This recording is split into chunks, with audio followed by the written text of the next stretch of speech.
حالانکہ اس کو کیوں نہیں پتا؟ اس کو یہ پتا ہے کہ یہ بات غلط کی ہے اسٹوڈنٹ نے. اس کا مطلب یہ ہے کہ مجھے بھی نہیں پتا کا مطلب ہے کہ تم غلط کہہ رہے ہو. میں ٹیچر ہوں, میں نے اتنے سال پڑھا ہے, اتنا میرا ایکسپیرینس ہے, میں جانتا ہوں ان چیزوں کو.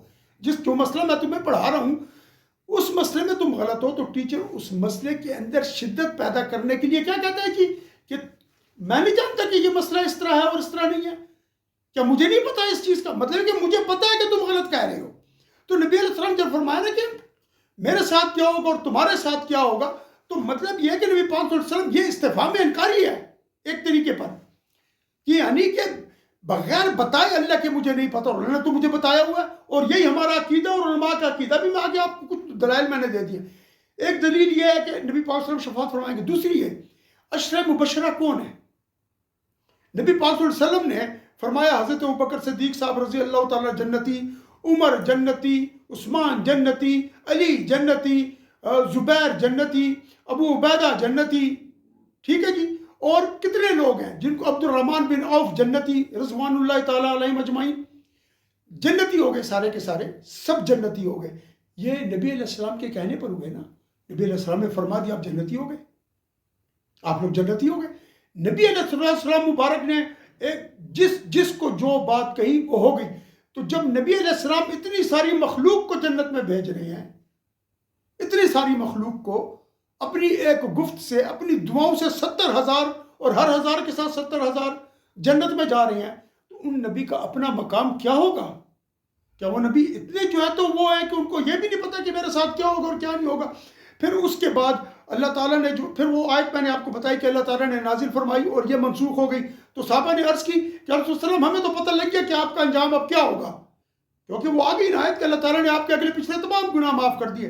اور پھر آگے فرماتے ہیں وہ ایزا ما یفعل بنا, اور جب آپ کو پتہ لگ گیا تو ہمیں اپنے بھی پتہ لگ گیا کہ کیا ہوگا. ان کا نبی علیہ السلام پر اتنا اعتماد تھا. وہ جو ایک حدیث میں نے آپ کو سنائی تھی اس سے پہلے کہ نبی پاک صلی اللہ علیہ وسلم کے پاس ایک صحابی آئے, آگے اس کی یا رسول اللہ علیہ وسلم کیا میں جنت میں جاؤں گا؟ آپ صلی اللہ علیہ وآلہ وسلم نے ان سے فرمایا کہ آپ نے جنت کے لیے کیا تیاری کی ہے؟ انہوں نے کہا رسول اللہ علیہ وسلم میرے پاس نہ نماز ہے, نہ روزہ ہے, نہ کوئی اتنی زیادہ جو ہے تو نیکیاں ہیں, لیکن ایک بات ہے, میں آپ صلی اللہ علیہ وآلہ وسلم سے بہت محبت رکھتا ہوں. تو نبی پاک صلی اللہ علیہ وسلم نے فرمایا المرء مع من احبہ, آدمی اسی کے ساتھ ہے جس سے وہ محبت کرتا ہے. مطلب ہے کہ نبی علیہ السلام نے ان کو جنت کی بشارت دے دی کہ اگر مجھ سے محبت رکھتا تو میرے ساتھ ہی رہے گا, غم نہ کر.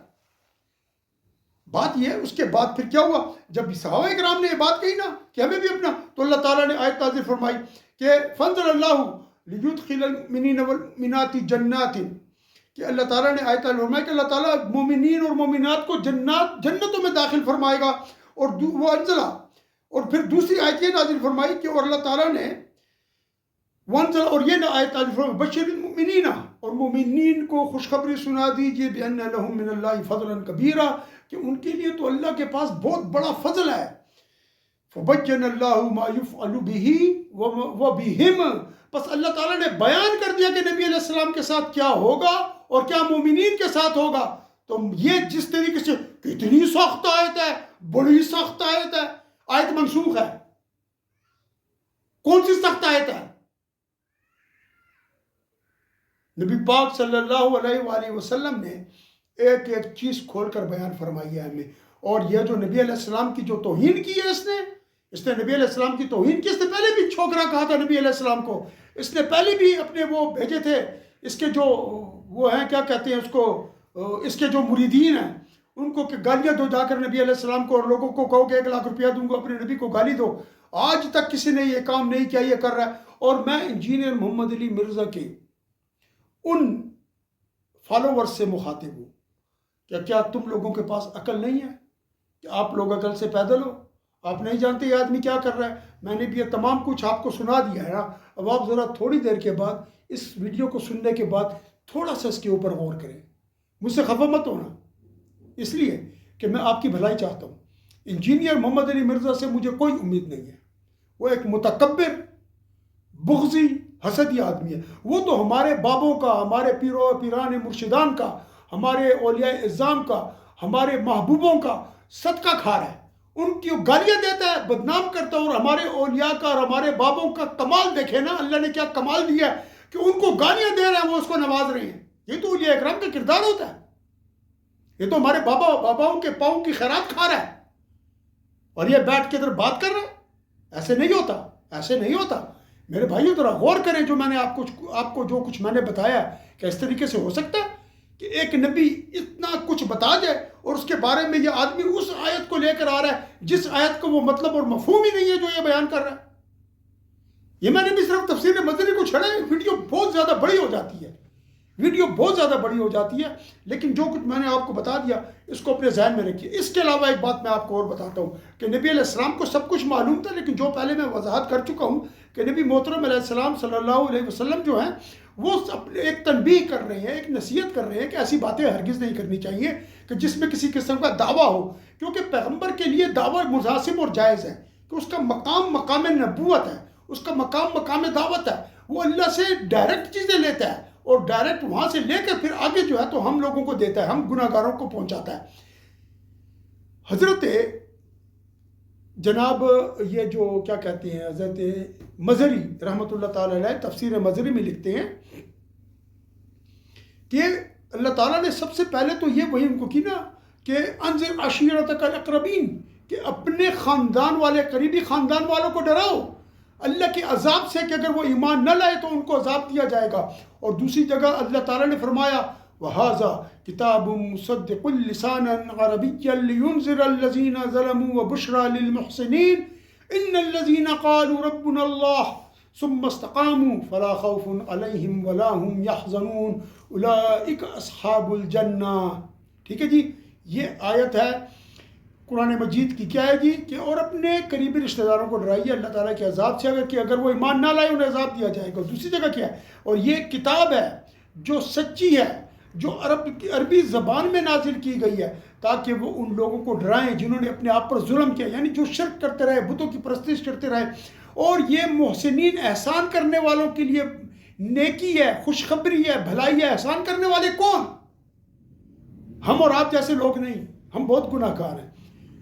وہ لوگ کہ جب جبریل علیہ السلام نے پوچھا حضرت نبی علیہ السلام سے کہ یا رسول اللہ صلی اللہ علیہ وسلم احسان کیا ہے، آپ نے فرمایا کہ تو اللہ کی عبادت اس طرح کر کہ گویا تو اسے دیکھ رہا ہے. اگر تو اسے نہیں دیکھ رہا تو اس یقین کو، اس گمان کو اپنے دل میں رکھ کہ وہ تو تجھے دیکھ رہا ہے نا. مطلب یہ احسان کا یہ مطلب ہے کہ اللہ کی عبادت ایسے کرو جس طرح تم اللہ کو دیکھ رہے ہو. یہ مقام مشاہدہ ہے. یا اللہ کی اگر یہ مقام آپ کو حاصل نہیں تو اس مقام میں عبادت کرو کہ اللہ تمہیں دیکھ رہے ہیں. یعنی میں ایسے عبادت کروں کہ میں اللہ کو دیکھ رہا ہوں، یہ مقام مشاہدہ ہوگا. اللہ ہمیں اور آپ کو عطا فرمائے. اور یا پھر اگر یہ نہیں ہے تو ایسے کرو کہ اللہ مجھے دیکھ رہا ہے. یہ مقام مراقبہ ہے، یہ مقام مراقبہ ہے کہ آپ یہ تصور کریں کہ اللہ آپ کو دیکھ رہا ہے. اور مشاہدہ میں تو عین عیان ہوتا ہے. یہ احسان ہے. تو اللہ فرمایا کہ وہ خوشخبری ہے ان محسنین کے لیے کہ جو انہوں نے کہا، بے شک وہ لوگ جنہوں نے کہا ربنا اللہ، ہمارا رب اللہ ہے. ثم استقاموا، پھر اس پر وہ استقامت اختیار کی تو ان کے اوپر نہ کوئی خوف ہے اور نہ ان کو کوئی غم ہوگا. اور یہ وہ لوگ ہیں جو اصحاب ہیں جنت کے، جو جنت میں جانے والے ہیں. نبی علیہ السلام کو تو اس بات سے بہت پہلے یہ پتا تھا مکہ شریف میں. تو نبی علیہ السلام کو تو پتا تھا کہ کیوں نبی علیہ السلام محسنین میں سے نہیں ہے. کیا محسن اعظم نبی علیہ السلام ہیں؟ ان جیسی کوئی عبادت کر سکتا ہے اللہ کریم کی؟ تو نبی علیہ السلام کو پتا تھا کہ وہ جنتی ہیں.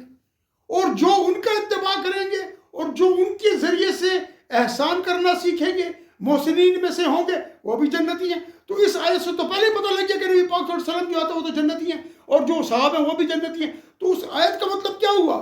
ما یفعل بی وبکم، مطلب یہ ہے کہ بغیر وحی کے میں نہیں جانتا اور اس دنیا میں کیا ہوگا یا آخرت کے اندر تفصیلی چیز کیا ہوگی اس کے بارے میں نہیں جانتا. باقی تو اولین و آخرین کا علم ان کو دیا اللہ کریم نے. اور آج اس جگہ پر آ کر میں آپ سے ایک گزارش کروں گا اور اپنے ان بھائیوں سے بھی گزارش کروں گا جو انجینئر محمد علی مرزا کو فالو کرتے ہیں. میری انجینئر محمد علی مرزا سے کوئی دشمنی نہیں ہے، پاکستانی ہے، ہم اس کو کچھ بھی نہیں کہتے. لیکن جو توہین اس نے کی اور جس طریقے سے اسے رگڑا لگائی ہیں، اور کہتے ہیں یہ تو بین کر دیا ہے، کافروں کو کیسے بتائیں گے؟ ہم بتائیں گے کافروں کو یہ بین نہیں، یہ منسوخ ہوئی ہے. اور ہم کافروں کو بتائیں گے کیونکہ ہم نے قرآن کا علم خود نہیں سیکھا، ہم نے 14 سال استادوں کے پاس بیٹھ کے پڑھا ہے، 4 دفعہ بڑا دورہ کیا ہے میں نے. آپ چلے ہیں جی یہ بات کرنے کے لیے. آج بھی جہاں کوئی استاد مجھے ملتا ہے، پتہ لگتا ہے، میں وہاں جا کر ان کے پاس بیٹھ کر میں دوبارہ جو ہے تو دہرائی کرتا ہوں. اور یہی عاجزی اللہ کو پسند ہے. اللہ ہمارے اور آپ کے علم میں اضافہ فرمائے. تو آپ لوگ برائے مہربانی غور کریں، ورنہ تباہی آپ کے سر پر کھڑی ہے. اور میں نے اس آیت کا سب کچھ آپ کو بتا دیا ہے. خدا کا واسطہ اس آدمی سے بچیں، خدا کا واسطہ اس آدمی سے بچیں. یہ آدمی آپ کو تباہ کر رہا ہے. اور پلیز میں شکر ادا کرتا ہوں، شکریہ ادا کرتا ہوں ان سب کا جن لوگوں نے چینل سبسکرائب کیا ان دنوں میں. اللہ تعالیٰ آپ کو اجر دے اور میری مدد کریں اس جہاد کے اندر. آپ دیکھ رہے ہیں کہ کتنا خطرناک فتنہ پیدا ہویا ہوا ہے. اور اس چینل کو سبسکرائب کریں، اس کو لائک کریں، شیئر کریں، کمنٹس بھی کریں، اور سبسکرائب کریں اور بیل آئیکن کو دبا دیں تاکہ آپ کو فوراً نوٹیفیکیشن مل جائے. وآخر دعوانا ان الحمد للہ رب العالمین وصلی اللہ علی محمد وعلی آلہ واصحابہ اجمعین برحمتک یا ارحم الراحمین.